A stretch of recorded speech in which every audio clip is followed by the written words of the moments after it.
Bonjour à tous et bienvenue dans À la Une sur France 24. La Belgique est-elle au bord du gouffre? Eh bien, c'est la question qu'on est en droit de se poser aujourd'hui après la démission du Premier ministre belge Yves Le Terme, du moins sa demande de démission auprès du roi, le roi qui n'a pas encore accepté. Toujours est-il, la Belgique se trouve dans une crise sans précédent.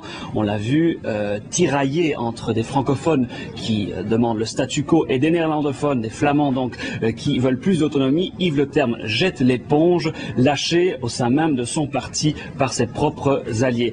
Alors, où va-t-on? Quel peut être le dénouement de cette crise? Eh bien, c'est une véritable question. C'est en tout cas un saut dans l'inconnu pour ce petit pays qui semble être devenu ingérable, à tel point qu'on parle maintenant ouvertement de possibilités de scission, de divorce à la Tchécoslovaque. Alors, pour essayer de faire le point sur cette situation très complexe, je suis en ligne avec Francis Delperret, qui est à Bruxelles.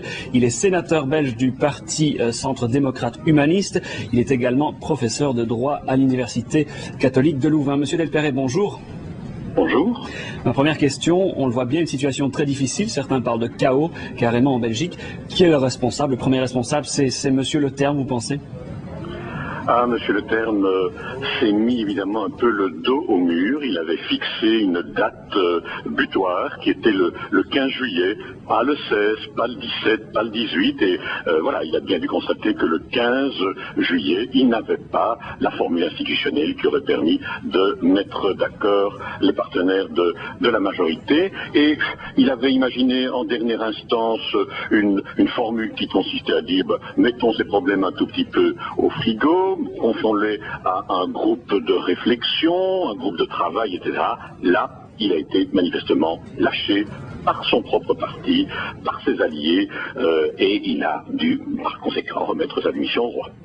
On le voit bien, encore une fois, c'est la fameuse réforme institutionnelle qui a posé problème, donc les francophones et les néerlandophones qui ont une vision tout à fait différente de l'avenir politique du pays. Oui, manifestement, du côté francophone, il y a cette idée que nous faisons du fédéralisme maintenant depuis 1970, par petits pas, par petites touches. Les autonomies vont en s'agrandissant, les moyens financiers sont également donnés de plus en plus aux communautés et aux régions, mais il n'y a pas lieu d'organiser le grand soir. Du côté flamand, il y a une volonté beaucoup plus affirmée, beaucoup plus manifeste de dire non, il faut franchir de grandes étapes dans la voie de l'autonomie. Nous devons être maîtres de notre destin en Flandre. Nous devons aussi avoir nos moyens financiers. Nous devons être responsables de notre sort et de notre avenir. Alors, il y a peu de points communs entre ces deux visions. Donc une question, qui est notre question, est-ce que la Belgique est devenue ingérable? Ingérable, c'est beaucoup dire, mais ce qui est vrai, c'est que la crise au fond qui est née déjà il y a un an, après les élections du 10 juin 2007, la crise ministérielle qui est présente aujourd'hui se double d'une seconde crise, qui est une crise beaucoup plus existentielle, c'est-à-dire la question de l'avenir de l'État. Est-ce que la Belgique a encore un sens? Est-ce qu'elle a encore des raisons de vivre? Est-ce que les Belges veulent encore vivre ensemble? C'est un peu ça le fond du problème. Et là encore, les opinions publiques ne sont peut-être pas exactement sur la même longueur d'onde. Là, vous parlez justement d'un possible divorce. Ça a été longtemps un tabou en Belgique. Aujourd'hui, on parle de scission. C'est possible? Oui. Et on évoque souvent le scénario, vous en disiez un mot il y a un instant, on évoque souvent le scénario tchécoslovaque, avec tout de même cette différence majeure. Hein. La scission de la Tchécoslovaquie, la Tchéquie et la Slovaquie, elle intervient après la chute du mur de Berlin. Elle intervient alors que les appareils politiques ont complètement disparu. Ce n'est pas du tout le cas en Belgique. Par exemple, les grandes forces sociales, les syndicats, les employeurs sont organisés sur une base nationale, fédérale, dit-on, dans mon pays. La deuxième différence avec la Tchécoslovaquie, c'est que il y a cette capitale Bruxelles, capitale de la Belgique, capitale de l'Union européenne, qui, évidemment, est une ville à 1 million d'habitants, 850 000 francophones. C'est évidemment un obstacle majeur à la division du pays. En tout cas, c'est un des points qui empêche une scission de se réaliser commodément.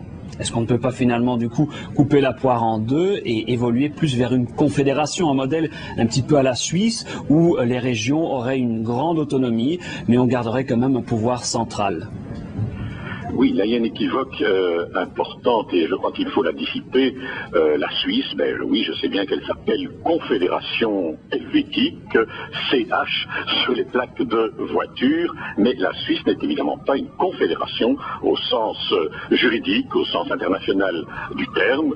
La Suisse est un État fédéral, comme la Belgique, comme l'Allemagne fédérale, comme l'Autriche, en tout cas sur le plan européen, comme les États-Unis, comme l'Inde ou comme l'Australie. Donc l'idée du fédéralisme, c'est-à-dire l'autonomie des régions avec un pouvoir central relativement cohérent et fort, ça marche très bien dans un schéma fédéral.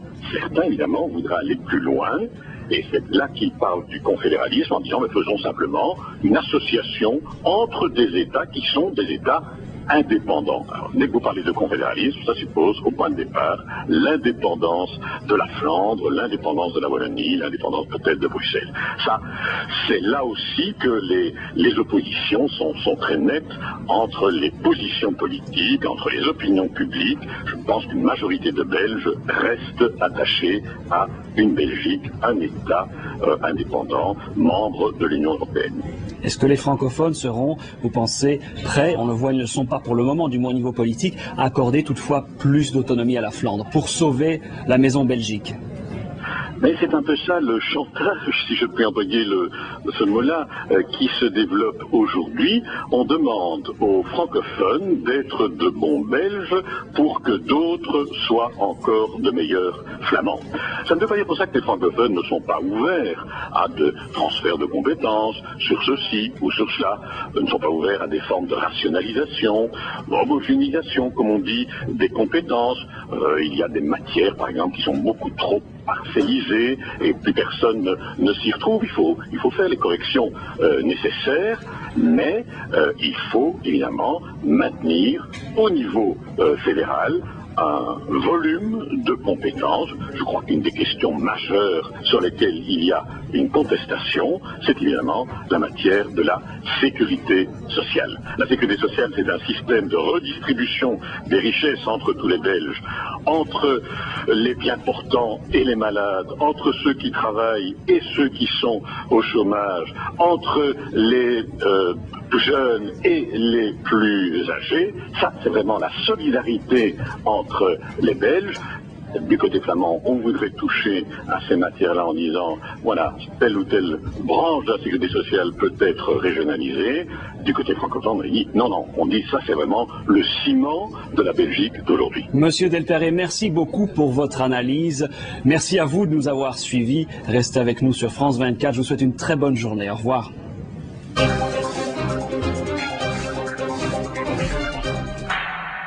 Le Monde vous a présenté